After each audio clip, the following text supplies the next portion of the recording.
بسم اللہ الرحمن الرحیم۔ تصور آخرت کے حوالے سے جس غلط فہمی کا آج ہم نے تذکرہ کرنا ہے وہ یاجوج و ماجوج کے حوالے سے ہے۔ یہ معلوم ہے کہ قرآن مجید میں یہ بات بیان ہوئی ہے کہ بالکل قیامت سے پہلے یاجوج و ماجوج کا فتنہ ہے جو نمودار ہوگا، اور اس کو قیامت کی نشانی کے طور پہ بیان کیا جاتا ہے۔ تو ہم نے یہ جاننا ہے کہ یہ یاجوج و ماجوج کون ہیں اور خود قرآن کا تعارف کیا کراتا ہے۔ دیکھیے، جہاں تک قرآن کا تعلق ہے تو سورہ انبیاء میں ان کو قیامت کی نشانی کے طور پہ بتایا گیا کہ یہ قیامت کی نشانی کے طور پہ نمودار ہوں گے، اور جو الفاظ آتے ہیں وہ یہ ہیں کہ حتی اذا فتحت یأجوج و مأجوج وہم من کل حدب ینسلون، یہاں تک کہ وہ وقت آ جائے جب یاجوج و ماجوج کھول دیے جائیں اور وہ ہر بلندی سے پل پڑیں۔ تو یاجوج و ماجوج دراصل اگر آپ تاریخ میں ان کا جائزہ لیں تو یہ معلوم ہوتا ہے کہ حضرت نوح جو ہیں ان کے 3 بیٹے ہیں، سام، حام اور یافس۔ یافس کی اولاد میں سے یاجوج و ماجوج 2 شخصیات کا نام ہے، یعنی یافس کے جو ڈسینڈنٹس ہیں ان کی جو اولاد ہیں ان میں 2 افراد ایسے ہیں جن کو یاجوج و ماجوج کہا جاتا ہے، اور جو اصل میں اپنے علاقوں کے فرما روا ہیں۔ ان کے بارے میں معلوم ہوتا ہے کہ یہ ایشیا کی جو ناردرن ایریاز ہیں اس میں ان کا جو آبائی وطن ہے، ان کا جو وطن اصل ہے وہ ہے، اور اس کے بعد وہ وہاں سے نکل کر انہوں نے امریکہ کو، آسٹریلیا کو اور یورپ کو پھر آباد کیا ہے۔ تو یہ بیسکلی وسط ایشیا میں آپ کہہ سکتے ہیں یا ناردرن ایشیا کے علاقے میں یہ رہے ہیں، اور اس کے بعد پھر وہ پھیل گئے ہیں اور انہوں نے باقی علاقوں پہ قبضہ کیا ہے، وہاں پہ اب وہ پائے جاتے ہیں۔ جو بائبل کا جو صحیفہ ہے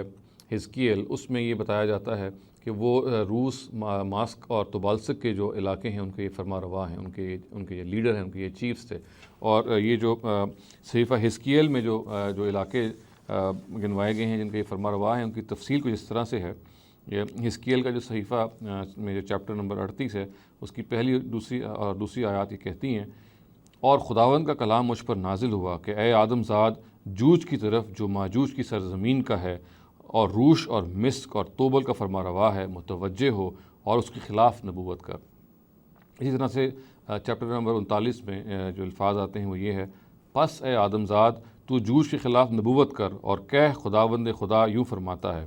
دیکھ اے جوج، روش، مسک اور توبل کے فرما روا، میں تیرے مخالف ہوں اور میں تجھے پھرا دوں گا اور تجھے لیے پھروں گا اور شمال کی دور اطراف سے چڑھا لاؤں گا۔ تو یہ ان کا تعارف بیان ہوا ہے خود بائبل کی اس کتاب میں، جس سے یہ معلوم ہوتا ہے جیسا کہ میں نے عرض کیا کہ یہ ان کا جو اصل وطن ہے وہ تو وسط ایشیا ہے، بلکہ یہ کہنا چاہیے کہ ایشیا کا جو شمالی علاقہ ہے، اور پھر وہاں سے یہ نکلے ہیں اور انہوں نے آسٹریلیا، یورپ اور امریکہ کو آباد کیا ہے۔ قیامت کی نشانی کے حوالے سے چونکہ ان کا ذکر آیا ہے تو پھر کچھ اور تفصیلات بھی بائبل کے ایک اور کتاب جو ہے یوحنا عارف کا جو مکاشفہ ہے اس میں بھی ملتی ہیں، اور یہ معلوم ہوتا ہے کہ نبی صلی اللہ علیہ وسلم کی بعثت کے تقریباً 1000 سال کے بعد ان کی یورش شروع ہوگی، ان کا خروج شروع ہوگا، اور یہ پھر ایک خاص موقع پر اپنے عروج کو پہنچ جائے گا۔ یہ اس کی وہی موقع ہوگا کہ جب وہ چاروں طرف سے زمین کو انہوں نے گھیر لیا ہوگا، وہ یورش کریں گے، اور یہ معلوم ہوتا ہے کہ جب یہ ان کا جو فتنہ ہے یہ اپنے بالکل عروج کو پہنچے گا تو آسمان سے ایک آگ آئے گی، انہیں کھا جائے گی، اور اس کے بعد پھر قیامت کا جو واقعہ ہے وہ نمودار ہوگا۔ اس کی جو تفصیل ہے وہ جیسے کہ میں نے عرض کیا یوحنا عارف کے مکاشفے میں بیان ہوئی ہے، اور اس کے الفاظ یہ ہیں، اور جب 1000 برس پورے ہو چکیں گے تو شیطان قید سے چھوڑ دیا جائے گا، اور ان قوموں کو جو زمین کی چاروں طرف ہوں گی، یعنی جوج و ماجوج کو گمراہ کر کے لڑائی کے لیے جمع کرنے کو نکلے گا۔ ان کا شمار سمندر کی ریت کے برابر ہوگا، اور وہ تمام زمین پر پھیل جائیں گے اور مقدسوں کی لشکرگاہ اور عزیز شہر کو چاروں طرف سے گھیر لیں گے، اور آسمان پر سے آگ نازل ہو کر انہیں کھا جائے گی۔ تو یہ تعارف ہے جو یوحنا عارف کے مکاشفے سے یاجوج و ماجوج کا ہوتا ہے۔ تو ہم خلاصتاً یہ کہہ سکتے ہیں کہ اصل میں یاجوج و ماجوج جو ہیں یہ 2 افراد کا نام ہے جو کہ حضرت نوح کی اولاد میں سے جو ان کے بیٹے یافس ہیں ان کی اولاد میں سے یہ 2 اشخاص ہوں گے، اور انہی کے نام پر پھر ظاہر ہے کہ 2 قومیں ہیں جو موسوم کر دی گئی ہیں، اور یہ معلوم ہوتا ہے کہ یہی وہ قومیں ہوں گی جو قیامت کے قریب جو ہیں یہ انہوں نے چاروں طرف سے زمین کو اپنے گھیرے میں لے لیا ہوگا، اور یہ حملہ کر کے قریب آئیں گی اور مکے اور مدینے کے بالکل قریب آ جائیں گی، اور یہ بھی معلوم ہوتا ہے کہ